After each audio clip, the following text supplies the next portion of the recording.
महत्त्वाची बाब म्हणजे पोलीस सांगतात सुरुवातीला त्यांनी आत्महत्या असल्याचं वगैरे सांगण्याचा प्रयत्न केला किंवा मग तोल जाऊन पडला असेल असं त्यांनी पोलिसांनी सांगून एकंदरीत ही अपघाताची केस आहे असं संदर्भातलं पोलिसांनी चित्र निर्माण केलं. कदाचित ती वस्तुस्थिती असेल. मात्र तो इमारतीत येण्यापूर्वी रक्तबंबाळ अवस्थेत होता. त्यांनी ज्या लिफ्टमधून दुसऱ्या मजल्यापर्यंत तो गेला ती लिफ्ट पूर्ण रक्ताने माखलेली होती. अगोदर तो पडण्यापूर्वी तो कसा जखमी झाला किंवा तो कुठून आला होता याची सर्व चौकशी करणं खरं तर गरजेचं आहे. मुळात पोलिसांकडे एक व्हिडिओ आहे. त्या व्हिडिओमध्ये असं म्हटलं जातं की तो बाकीच्या दुसऱ्या एका इमारतीतही तो उडी मारून ह्याच्या गेटवरून उडी मारून तो आत जाण्याचा प्रयत्न करत होता आणि त्यावेळी त्याला इजा वगैरे झाली असेल काही असेल. पण पोलीस तो अगोदर जखमी होता याविषयी काहीच बोलताना दिसत नाही. खरं तर त्या सर्व प्रकरणाची चौकशी होणे गरजेचं आहे. पण ते पोलिसांकडून त्याबाबत पत्रकारांना कुठलीच माहिती दिली जात नाही. नमस्कार, मी संजय मलमे. मी माझा सर्वप्रथम परिचय देतो. मी महाराष्ट्र संपादक परिषद या संस्थेचा अध्यक्ष आहे. शासनाच्या विविध समित्यांवरती संचालक म्हणून काम करतो आहे. तसेच नवराष्ट्र या दैनिकाचा संपादक आहे. गेली 30 वर्षे मी पत्रकारिता असून विविध दैनिकांमध्ये संपादक म्हणून काम करत आलेले. आज मी खरं तर तुमच्यासमोर आलो आहे. एका परदेशी नागरिकाच्या मृत्यूसंदर्भातली जी काही पोस्ट मी सोशल मीडियावरती केली होती त्या पोस्टनंतर ती संपूर्ण देशभरात अगदी जगभरात ती व्हायरल झाली. त्यावर वेगवेगळी मतांतरे लोकांनी व्यक्त केली आहेत. यंत्रणेवरती मी खरं तर बोर्ड ठेवलं होतं. यंत्रणेमध्ये ज्या त्रुटी आहेत त्या त्रुटींमुळे त्या परदेशी नागरिकाचा मृत्यू झाला असं खरं तर मी त्या पोस्टमध्ये नमूद केलं होतं आणि ती वस्तुस्थिती होती खरं तर. कारण त्या संपूर्ण घटनेचा मी साक्षीदार आहे. खरं तर ही घटना 7 डिसेंबरच्या पहाटे 2 ते 3च्या दरम्यान घडली. त्यावेळी मी तिथे स्वतः उपस्थित होतो.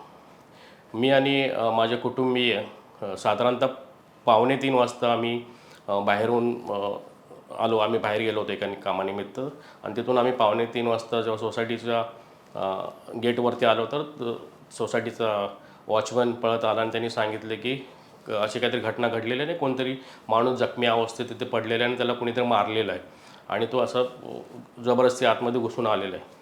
तर मी कुठलाही वेळ न दवडता त्या व्यक्तीपर्यंत पोहोचण्या अगोदरच मी तात्काळ पोलीस हेल्पलाईन आणि ॲम्ब्युलन्ससाठी मी तात्काळ फोन केला की अशी घटना घडलेली आहे आणि असं ताबडतोब तुम्ही ॲम्ब्युलन्स आणि पोलीस पाठवा इथे.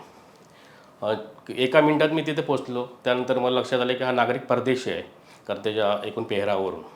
तर मी तात्काळ पुन्हा कंट्रोलरूमला फोन करून ह्या घटनेचं गांभीर्य सांगितलं की ही व्यक्ती परदेशी आहे आणि खरं तर आपल्याला खूप तातडीने हालचाल करायला पाहिजे, त्याला हॉस्पिटलला न्यायला पाहिजे. या संदर्भात मी त्यांना सगळ्या गोष्टी ज्या फॉर्मॅलिटीज करायला पाहिजेत त्या संदर्भात मी जे हेल्पलाईनचे ऑपरेटर होती लेडी तिला हे सगळ्या गोष्टी मी सांगितल्या.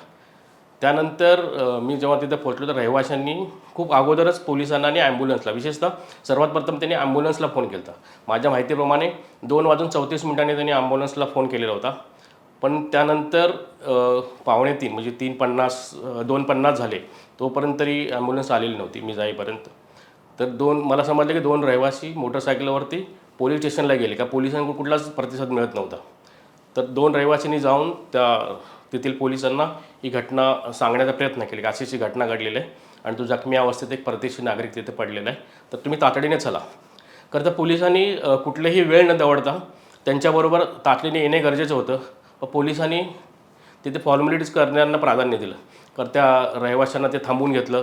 त्यांची नावं लिहून घेण्याचा प्रकार झाला. तुम्ही कुठून आलात, काय तुमचा ॲड्रेस काय, ह्यात जो बराच काही वेळ गेला. त्यानंतर पोलीस दोघेजण मोटरसायकलवरती आले. तर पोलिसांकडे कुठलीही त्या व्यक्तीला नेण्यासंदर्भातली कुठलीच त्यांनी गाडी आणलेली नव्हती किंवा कुठलीही कल्पना त्यांनी कंट्रोल रूमला दिलेली नव्हती. त्या दरम्यानच्या काळामध्ये काही वेळ गेला. जनरली 5-10 मिनिटाचा वेळ त्या पोलिसांनी तिथे दवडला. मी दरम्यानच्या काळात पोलिसांवरती वैतागलो की तुम्ही ज्या पद्धतीने हाताळताय खूप गंभीर आहे. हा माणूस उद्या याच्या जीवाचं बरं वाईट झालं तर खरं तर सगळ्या फक्त यंत्रणेवरती नाही तर आपल्या देशावरती त्याचा ब्लेम होईल. हे मी ऑन रेकॉर्ड त्यांना तिथं बोललेलं आहे. तरीसुद्धा पोलिसांकडे कुठलीही अशी तातडीने हालचाल होताना दिसली नाही. त्यानंतर तिथे एक पोलीस उपनिरीक्षक आली, साधारणतः वाघ मला वाटतं त्यांचं नाव आहे, एक गाडी घेऊन आले जी काय पोलिसांची होती. त्या महोदयांनाही मी सांगितलं की यामागचं गांभीर्य ओळखा, आपण ह्या व्यक्तीला तातडीने हॉस्पिटलला नेण्याची गरज आहे, आपण घेऊन जाऊया. त्या दरम्यानच्या काळात त्यांनी इकडे तिकडे फोन करणं आणि ह्या सगळ्या गोष्टी सुरू होत्या. पण त्यावेळी त्यांनी कुठली हालचाल केली नाही. साधारणतः त्या परदेशी व्यक्तीला खरं तर उचलून नेण्यासंदर्भात पोलिसांनी कुठली हालचाल होताना ते दिसत नव्हती.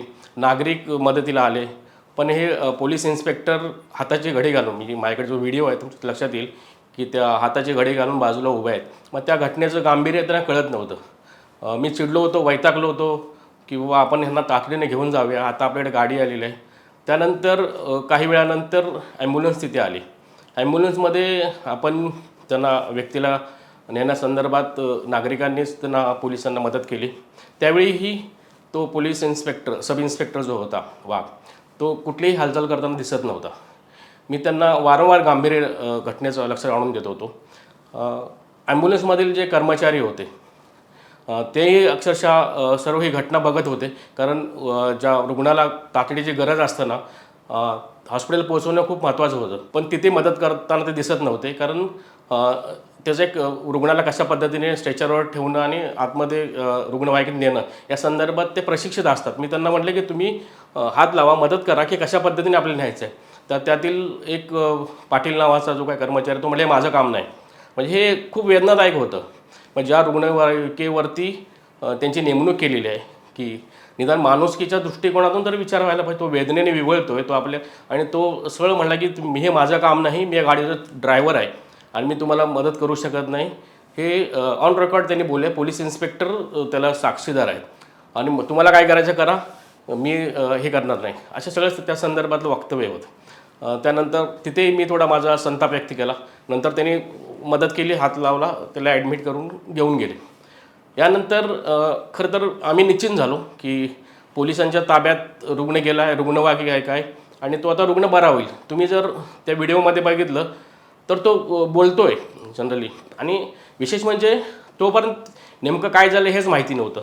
त्यांनी सुरुवातीला ज्याप्रमाणे एका सोसायटीला तरुणाला सांगितलं की माझा कोणतरी पाठलाग करतं आहे आणि म्हणून मी आत घुसलो आहे, असं त्याचं सांगणं होतं. आणि विशेष म्हणजे तो येण्यापूर्वीच रक्तबंबाळ अवस्थेत होता, कारण त्याचे कपडे पूर्ण रक्ताने माखलेले होते आणि सगळं शरीर असं रक्तबंबाळ झालेलं होतं. तर मी संबंधित सब इन्स्पेक्टर यांना सांगितले कदाचित नक्की काय प्रकार झाला माहिती नाही, कदाचित लूटमारीचा प्रकार असू शकेल, कारण त्याच्या पॅन्टचे जे किस्से आहेत ते बाहेर आलेले होते. कदाचित त्याच्याकडे कुठलेही पाकिट नव्हतं किंवा पैसे नव्हते किंवा कुठल्या वस्तू नव्हत्या. कदाचित इथे कुठेतरी लुटण्याचा प्रकार झाला असेल, किंवा ज्या ॲप्स टॅक्सी असतात त्या टॅक्सीतून एखाद्या वेळेस सोडते वेळी कुठल्या तरी ड्रायव्हरनं त्याला त्याचे परदेशी दिसतोय म्हणून प्रकार केला असेल. ही सगळी वस्तुस्थिती मी त्या सब इन्स्पेक्टरच्या लक्षात आणून देत होतो. पण सब इन्स्पेक्टर खरं तर ही घटना गांभीर्याने घ्यायलाच तयार नव्हते. त्यांचं म्हणणं होतं की नाकाचा गळणा वगैरे फुटला असेल आणि रक्तबंबाळ झाला असेल. म्हणजे ह्या सगळ्या परिस्थितीची जाणीव होऊ नये ही खरं तर कीव आणणारी होती. ही व्यवस्थेमधली किती मोठी त्रुटी होती, किंवा ज्यांना आपण आपल्या संरक्षणासाठी नेमलेलं आहे, आपल्या मदतीसाठी नेमलेलं आहे, व्यवस्थेतील अशी माणसं जर अशा पद्धतीने बोलत असेल तर ते खूप संतापजनक होतं. ही सर्व वस्तुस्थिती मी सोशल मीडियावरती मांडण्याचा प्रयत्न केला. माझ्या नवराष्ट्र दैनिकांमध्येही मी बातमी की पोलिसांच्या निष्काळजीपणामुळे एका परदेशी नागरिकाचा मृत्यू झाला अशा संदर्भातली बातमी मी प्रकाशित केली. त्यानंतर काय तातडीने यंत्रणा हल्ली, काही गोष्टी झाल्या. पण मला नंतर समजलं की खरं तर म्हणजे मला ठोस माहिती नाही, पण पोलिसांनी त्या परदेशी नागरिकाला महापालिकेच्या रुग्णालयात दाखल केल्यानंतर पुढची जे काही उपचाराची तातडीने उपचार होण्याची गरज होती त्या संदर्भात पोलिसांनी कुठलीच हालचाल तिथे केली. कारण खरं तर तो परदेशी होता, त्याचा इथे कोणीच नातेवाईक नव्हता, त्याला ओळखणारं कोणी नव्हतं. तर ही सगळी जबाबदारी पोलिसांची होती की त्याच्यावर तातडीने उपचार करण्यासंदर्भात डॉक्टरांकडे आग्रह धरणे, डॉक्टरांना ती सगळ्या वस्तूची लक्षात आणून देणे. पण तसं झालेलं नाही. त्या परदेशी नागरिकाला हॉस्पिटलमध्ये टाकून पोलीस जे काय गेले होते, जे इन्स्पेक्टर होते, ते पुन्हा घटनास्थळी आले आणि त्यांनी मला सांगितलं की त्या नागरिकाला काही झालेलं नाही, तो एकदम व्यवस्थित आहे आणि तो डॉक्टरांना म्हणतो की मला काय झालेलं नाही. हे त्यांनी मला स्वतः सांगितलं. जर ही सगळी परिस्थिती होती तर तो रुग्ण दुपारनंतर मरण कसा पावला हा मोठा प्रश्न आहे खरं तर.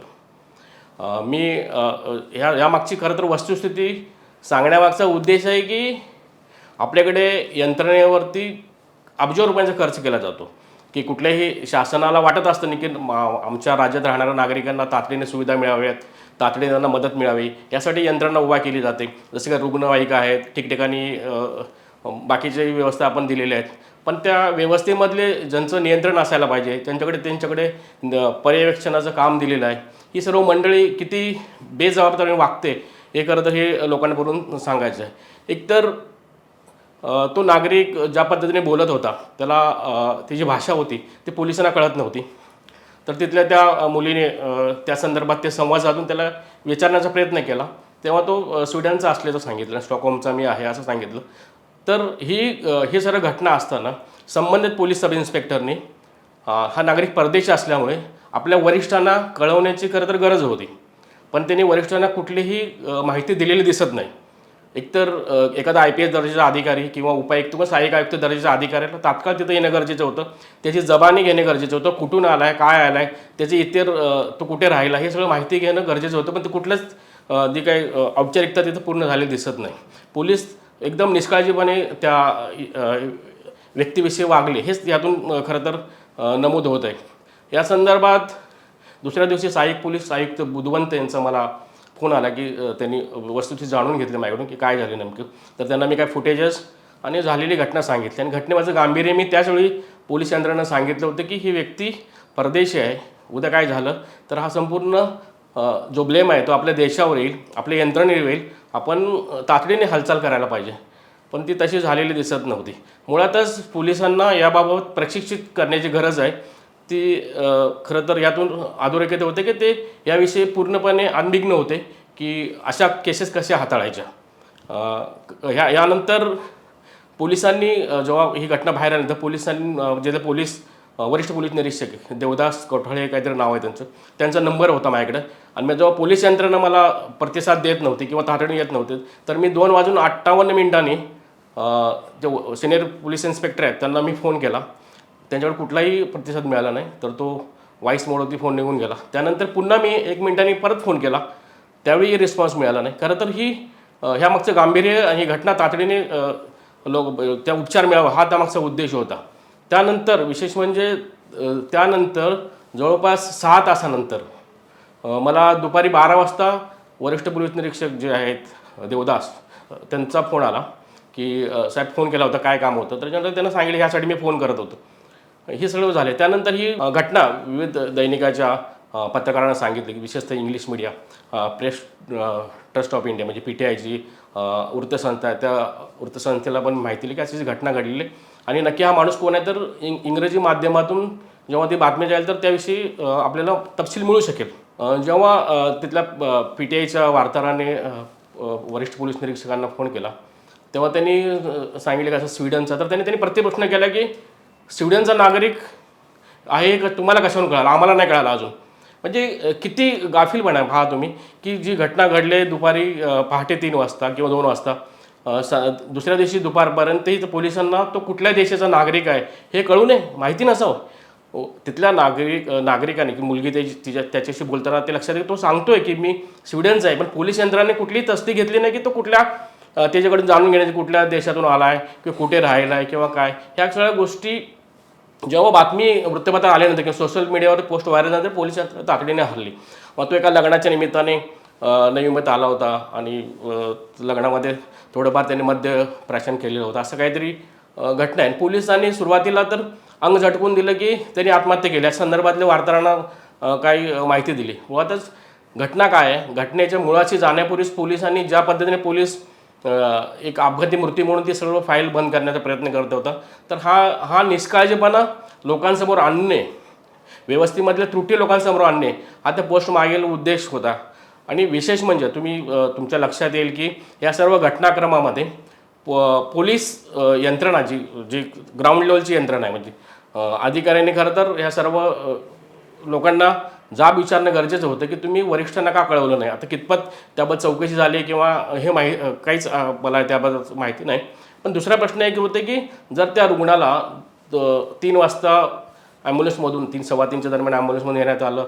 त्यानंतर पुढे त्यांना ॲडमिट करण्यात आलं. त्यानंतर उपचार किती वाजता सुरू झाले, तो सुरुवातीला खूप व्यवस्थित स्थितीत होता. नंतर त्याची तब्येत का बिघडली, नंतर त्याला मुंबईच्या लोकमान्य टिळक रुग्णालयात हलवण्यात आलं, त्यात त्याचा मृत्यू झाला. ह्या सर्व घटनाची खरं तर चौकशी होणे गरजेचं आहे. कारण ह्याच्यामध्ये मेडिकल म्हणजे वैद्यकीय ज्या हॉस्पिटलच्या यंत्रणेकडून काय त्रुटी राहिलेत का हे पण तपासणं गरजेचं आहे. पण इथे कुठेच याबाबत तपास होताना किंवा याबद्दल चौकशी होताना दिसत नाही. त्यामुळे खरं तर ही सर्व घटना आपल्यासाठी म्हणजे आपल्या देशासाठी आपण खरं तर खूप अपमानास्पद असे आहे खरं तर. कारण आपल्याकडे सर्व यंत्रणा असताना, आपल्याकडे आपण यंत्रणेवर प्रचंड मोठा पैसा खर्च करत असताना आज अशा पद्धतीने एखादा नागरिकाचा जीव जातो ही प्रचंड वेदनादायी आहे. खरं तर मला म्हणजे हे सगळं मांडण्याचा उद्देश माझा उद्देश आहे की ही घटना आज एका नागरिका बाबतीत घडली, तो परदेशी असो किंवा आपल्या देशातला असो, कारण ते आणखी उद्या एखाद्या दुसऱ्या नागरिकाविषयी ती घडू शकते. तर यंत्रणेतला त्रुटी ह्या दूर करणे ही खरं तर राज्यकर्त्यांचं, प्रशासनातल्या वरिष्ठ पदावर बसलेल्या लोकांचं काम आहे.